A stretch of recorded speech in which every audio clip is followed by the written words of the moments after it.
BJP 42వ ఆవిర్భావ దినోత్సవం మల్కాజిగిరిలో ఘనంగా జరిగింది. ఈ సందర్భంగా Malkajgiri X road, old Neredmet X road వద్ద కార్పొరేటర్ శ్రవణ్ ఆధ్వర్యంలో డాక్టర్ శ్యామ్ ప్రసాద్ ముఖర్జీ, పండిట్ దీన్ దయాళ్ ఉపాధ్యాయకు నివాళులర్పించారు.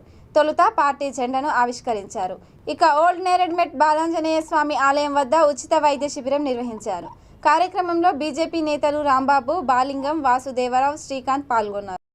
భారతీయ జనతా పార్టీ ఆవిర్భావ దినోత్సవ సందర్భంగా ఈరోజు మల్కాజ్గిరి డివిజన్లోని భారతీయ జనతా పార్టీ శ్రేణులు మరియు సీనియర్ నాయకుల ఆధ్వర్యంలో పలు చోట్ల భారతీయ జనతా పార్టీ జెండా వందన కార్యక్రమం, అదేవిధంగా ఓల్డ్ నేరెడ్మెట్లో బాలాంజనేయ స్వామి దేవాలయం వద్ద మా సీనియర్ నాయకులు బాలింగం గారు, రాంబాబు గారు, వాసుదేవరావు గారు, అదేవిధంగా ఇక్కడ స్థానిక యువత నందు, మురళి, శరత్, కిషన్ అన్న, ఇట్లా ప్రతి ఒక్కరు పేరు పేరున శరత్ కానీ, సతీష్ కానీ, ప్రతి ఒక్కరు చిన్న యాదవ్ గారు కానీ, ప్రతి ఒక్కరు కూడా అందరూ ఎంతో ఉత్సాహంతో ఈరోజు భారతీయ జనతా పార్టీ దేశంలో అడుగులు ముందుకు వేస్తున్న క్రమంలో ఒక్కసారి కాదు రెండోసారి థంపింగ్ మెజార్టీతో 300 సీట్లకు పైగా మీరు చూసుకున్నట్టయితే ప్రతి ఎలక్షన్లో సీట్లకు అంతా పెంచుకుంటా ఈరోజు ముందుకెళ్తున్న భారతీయ జనతా పార్టీ ఈ దేశం కోసం పనిచేస్తూ ఉన్నది.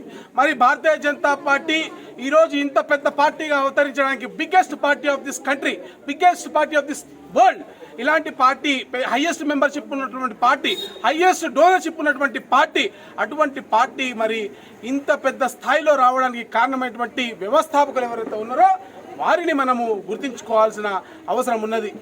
डॉक्टर श्यामा प्रसाद मुखर्जी, एक देश में दो विधान, दो प्रधान, दो निशान नहीं चलेंगे. ఒకే దేశంలో రెండు ప్రధానులు, రెండు విధానసభలు, రెండు నేషనల్ సింబల్స్ ఉండవంటూ కాశ్మీర్లో 370 ఆర్టికల్కి వ్యతిరేకంగా ఆయన గలమెత్తి సొంత దేశమైనటువంటి కాశ్మీర్లో భారతీయులు నివసించాలి అంటే మరి వాళ్ళకి అక్కడ హక్కు లేదు, వాళ్ళకి ఐడి కార్డులు కావాలి అని ఏదైతే ఆ రోజు కాంగ్రెస్ ప్రభుత్వము ఒక రూల్ తీసుకొచ్చిందో దాన్ని వ్యతిరేకిస్తూ కాశ్మీర్లో లఖన్పూర్ ప్రాంతంలో అరెస్ట్ అయిన ఆయన దాదాపు 50 రోజులకు పైగా ఆమరణ నిరాహార దీక్ష చేసిన తర్వాత మరి కాంగ్రెస్ పార్టీ కుతంత్రం పన్ని ఆయన కస్టడీలోనే ఉండగా ఆయనను హత్య చేయడం జరిగి హత్య చేసి దాన్ని ఒక గుండె పోటుగా చిత్రీకరించడం జరిగింది. దాని వెనుకున్న మిస్టరీ ఈ రోజు వరకు తెలియదు.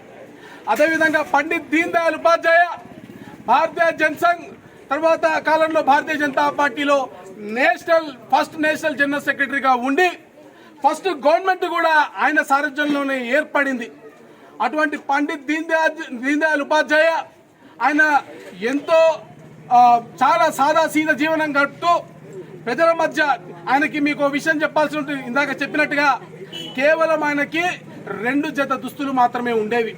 ఒకరోజు మన ఉమ్మడి ఆంధ్రప్రదేశ్ రాష్ట్రంలో ఒక యజ్ఞనారాయణ ఆయన ఒక పూర్వ కార్యకర్త వాళ్ళ ఇంటికి మరి వారు రావడం జరిగింది. ఆ రోజు భోజనానికి వారి భార్య పిలవడానికి వెళ్తే ఆయన సూదితో ఆయన బట్టలు కుట్టుకుంటా కనిపించింది. బాధపడ్డ ఆ కుటుంబం, మీరు కొత్త బట్టలు వేసుకుంటే కానీ